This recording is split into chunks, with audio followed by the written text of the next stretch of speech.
तो आज हम लोग सीखेंगे कि छोटे छोटे सेंटेंसों से कैसे अंग्रेजी आसानी से बोला जाए। जैसे कि आप लोग देख सकते हैं यहाँ पे 20 सेंटेंस लिया गया, 25 सेंटेंस लिया गया है और उसका हिंदी भी लिखा गया है, जिसमें से पहला सेंटेंस है आई एम। अगर आपको कहना हो कि मैं हूँ तो आप बोलेंगे आई एम। आई एम यानी मैं हूँ। अगला सेंटेंस है, अगर आपको कहना हो कि आप हो या आप हैं तो आप लोग अंग्रेजी में बोलेंगे यू आर। यू या आर यानी आप हैं या आप हो। अगला सेंटेंस है, अगर ये कहना हो कि वह है तो आप लोग अंग्रेजी में बोलेंगे ही इज। ही इज यानी वह है। अगर आपको कहना हो कि वह है, अगर फीमेल के लिए कहना हो कि वह है तो आप लोग अंग्रेजी में बोलेंगे सी इज। सी इज यानी वह है। आगे इसमें सेंटेंस भी जोड़ा जा सकता है। जैसे अगर आपको कहना हो कि वह एक डॉक्टर है तो आप लोग बोलेंगे she is a doctor. She is a doctor यानी वह एक डॉक्टर है।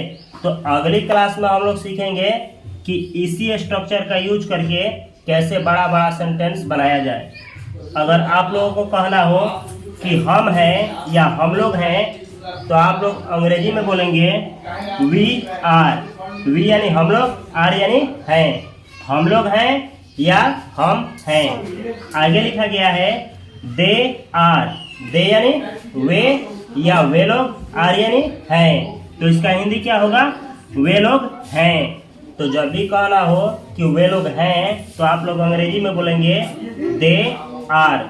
अगली सेंटेंस है, अगर कहना हो कि यह है, जैसे कहना हो यह है तो आप लोग बोलेंगे दिस इज।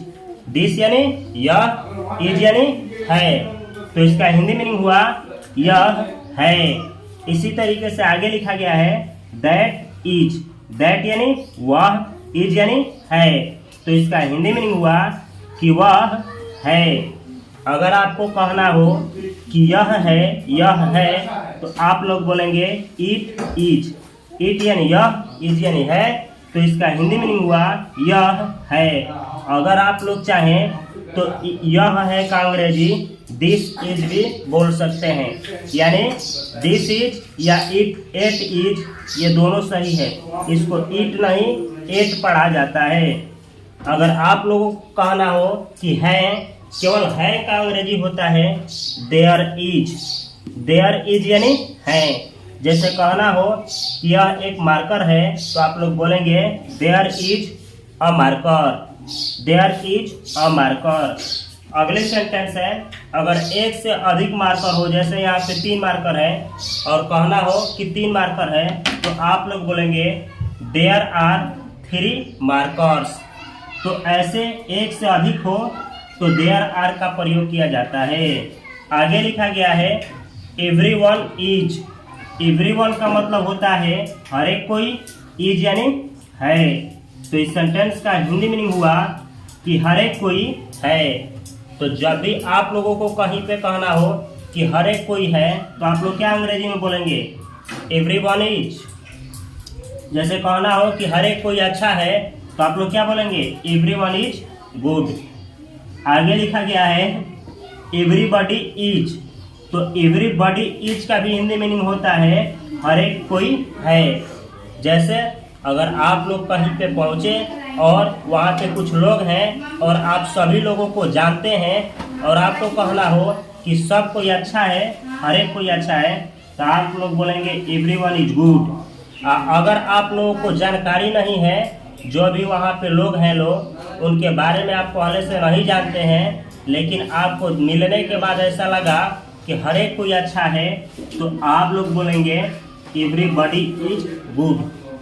एवरीबॉडी इज यानी हर एक कोई है और एवरीवन इज यानी हर एक कोई है। आगे लिखा गया है no one is. No one यानी कोई नहीं, इज यानी है।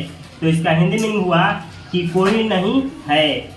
तो जब भी आपको कहना हो कि कोई नहीं है तो आप लोग क्या बोलेंगे? No one is.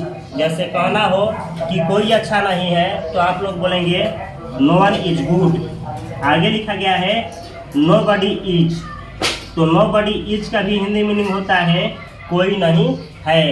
यानी जिस तरीके से इसका यूज होता है उसी तरीके से इसका भी यूज होता है। इन दोनों में डिफरेंस बस इतना ही है कि ये वहाँ पे यूज किया जाएगा जहाँ पे आप लोगों को जानते हैं, और इस सेंटेंस का यूज वहाँ पे होता है जिसके बारे में आप लोग जहाँ पे आप लोगों को नहीं जानते हैं। अगर आप लोगों को कहना हो कि आप लोगों में से कोई एक है, जैसे वन ऑफ यू इज, जैसे कहना हो कि आप लोगों में से कोई एक डॉक्टर है, तो आप लोग कैसे बोलेंगे one of you is a doctor. तो वन ऑफ का हिंदी मीनिंग होता है एक है, किस में से है तो यू में से, यानी आप लोगों में से। तो अगर आप लोगों को कहना हो कि आप लोगों में से एक है तो आप लोग बोलेंगे one of you is, one of you is. इसी तरीके से अगर आप लोगों को कहना हो कि हम लोगों में से कोई एक है, जैसे कहना हो कि हम लोगों में से कोई एक चोर है, तो आप लोग कैसे बोलेंगे one of us is a stealer. जैसे कहना हो कि हम लोगों में से कोई एक डांसर है, तो कैसे बोला जाएगा one of us is a dancer. तो जब भी कहना हो कि हम लोगों में से एक है तो आप लोग अंग्रेजी में बोलेंगे वन ऑफ अस इज। आगे लिखा गया है अगर कहना हो इसी तरीके से कि उन लोगों में से कोई एक है, तो आप लोग क्या बोलेंगे one of them is, one of them is. One of them यानी उन लोगों में से कोई एक है, वन ऑफ देम यानी उन लोगों में से कोई एक है। तो इसी तरीके जैसे कहना हो कि उन लोगों में से कोई एक क्या है टीचर है, तो आप लोग कैसे बोलेंगे one of them is a teacher. इस तरीके से इसका यूज होता है। आगे इसका अगले क्लास में डिटेल से कैसे यूज होता है सीखा जाएगा। अगला सेंटेंस है अगर कहना हो कि ये है, जैसे यहाँ पे बहुत सारा मार्कर है, कहना हो कि ये है एक से अधिक है, तो आप लोग क्या बोलेंगे दीज आर। दीज यानी ये, आर यानी है, ये है। या फिर कहना हो कि ये सब है, तो आप लोग क्या बोलेंगे दीज आर। जैसे कहना हो कि ये सब क्या है वाइट है, तो दीज आर वाइट। इसी तरीके से इसका यूज होता है। आगे लिखा गया है दोज आर। दोज का मतलब होता है वे, आर यानी हैं। तो अगर आप लोगों को कहना है कि वे हैं, तो आप लोग अंग्रेजी में बोलेंगे दोज आर। दोज आर यानी वे हैं या वे सब हैं। आगे लिखा गया है राम इज। राम यानी राम, इज यानी है, राम है। इसी तरीके से कहना हो कि रानी है, तो आप लोग बोलेंगे रानी इज। इसी तरीके से कहना हो राहुल है, तो आप लोग बोलेंगे राहुल इज।